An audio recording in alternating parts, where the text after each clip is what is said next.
मित्रांनो नमस्कार. नाव माझा आदर्श आणि वर्ड्स ऑफ एक्सपिरियन्स म्हणजेच अनुभवाचे बोल या यूट्यूब चॅनलवर मी तुमच्या मनापासून सहर्ष स्वागत करतो.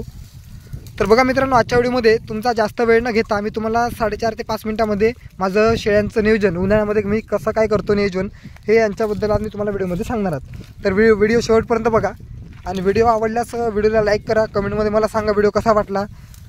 आणि मित्रांनो, अनुभवाचे बोल म्हणजेच वर्ड्स ऑफ एक्सपिरियन्स या यूट्यूब चॅनलवर जर तुम्ही नवीन असाल तर चॅनलला सबस्क्राईब करा आणि बेल आयकॉनला क्लिक करा, जेणेकरून माझी शेळीपालनाबद्दलची व्हिडिओ तुमच्यापर्यंत पोहोचून जातील.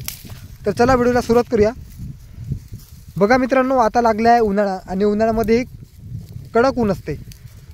तर बघा मित्रांनो, मी माझं नियोजन कसं करतो. सकाळी शेळ्या 7 ते 10:30पर्यंत किंवा जास्तीत जास्त 11 वाजेपर्यंत मी माझ्या शेळ्या चारतो आणि त्या 11:30 ते 7:30च्या दरम्यान मी म्हणजेच 9 वाजता मी माझ्या शेळ्या पाण्यावर नेतो म्हणजे त्यांना पाणी पाजायला वगैरे कुठे जिथं पाणी मिळेल तिथं मी त्यांना नेतो.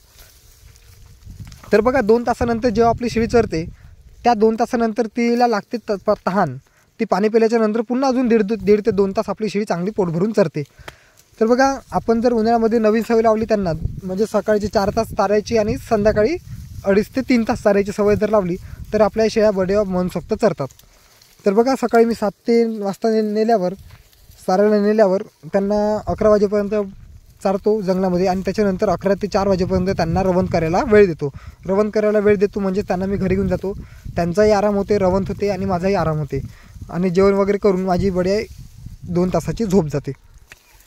बघा, तर झोप गेल्याच्या नंतर मलाही चांगलं वाटते आणि शेळ्यांची रवंथ झाल्याच्या नंतर म्हणजे त्यांचे पोट वगैरे खाली होतात, त्यांच्या पोटातली गॅस वगैरे जे काही असतात ते निघून जातात, त्यांचे पोटं खाली होतात. खाली झाल्याच्या नंतर पुन्हा अजून आपल्या शेळ्या संध्याकाळी 4 ते 6:30 वाजेपर्यंत आरामात चरतात. बघा, संध्याकाळी जेव्हा तुम्ही शेळ्या चारायला नेता, कुठे न्याल तुम्ही, अशा ठिकाणी न्या, कुठेही न्या. आपल्या शेळ्या जे खायचं आहे ते खातात आणि उपाशी पोटी कधी घरी जात नाही. तर बघा मित्रांनो, उन्हाचं तापमान जास्त असल्यामुळे आपल्या शेळ्या ज्या काही गाभण असतात, गाभण शेळ्या ह्या गाभण्याचे प्रमाण जास्त असते. कशामुळे, तर ह्या उन्हाच्या तापमानामुळे. तर आपण उन्हाचं तापमान हे कशा प्रकारे कमी केलं पाहिजे. तर बघा, तुमचं जे काही अर्धबंदिस्त शेड असेल किंवा बंदिस्त शेड असेल तर त्या शेडमध्ये पत्रा वगैरे असतील किंवा आता बघा तुरी निघाल्या आहेत, कोणाचा कडबा वगैरे निघाला आहे तर त्या कडब्याचे काही धांडे जे असतात ते जर तुम्ही वर टाकले म्हणजे पत्र्याच्या वर आणि त्याच्यावर जर हिरवी नेट टाकली तर आपलं हे उन्हाचं तापमान हे कमी प्रमाणात राहतं. म्हणजे त्यांना थंड वगैरे थंडवार वारा सुटतो. आणि तुमचं अर्धबंदिस्त शेड असेल तर तुम्ही जर अशा तुमच्या शेळ्या मोकळ्या राहत असेल तर त्या मोकळ्या जागेवर तुम्ही जर पाणी सोडलं म्हणजे त्यांना फवारा वगैरे किंवा नळीचं पाणी ते जर तुम्ही त्या शेडमध्ये सोडलं तर त्यांना थंड वारा हा सुटतो आणि थंड वारा सुटल्यामुळे आपल्या शेळ्या ह्या मस्त वगैरे राहतात, मस्त म्हणजे आनंदी राहतात. तर मित्रांनो, उन्हाळ्यामध्ये जेवढी शेळी पाणी पिईल तेवढी आपली शेळी चांगली राहते आणि आनंदी राहते. तर बघा मित्रांनो, सकाळचे 7 ते 11 वाजेपर्यंत तुम्ही मस्त जंगलामध्ये शेळ्या चारा. त्याच्यानंतर 11 वाजता घरी नेल्याच्या नंतर पुन्हा 3:30 ते 4 वाजता सोडा आणि 6:30 वाजता किंवा 6 वाजता आपल्या शेळ्या घरी घेऊन जा.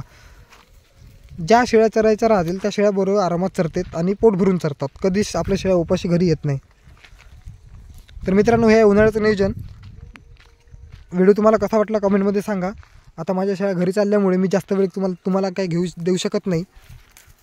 व्हिडिओ आवडल्यास व्हिडिओला लाईक करा आणि कमेंटमध्ये मला व्हिडिओ कसा वाटला ते सांगा.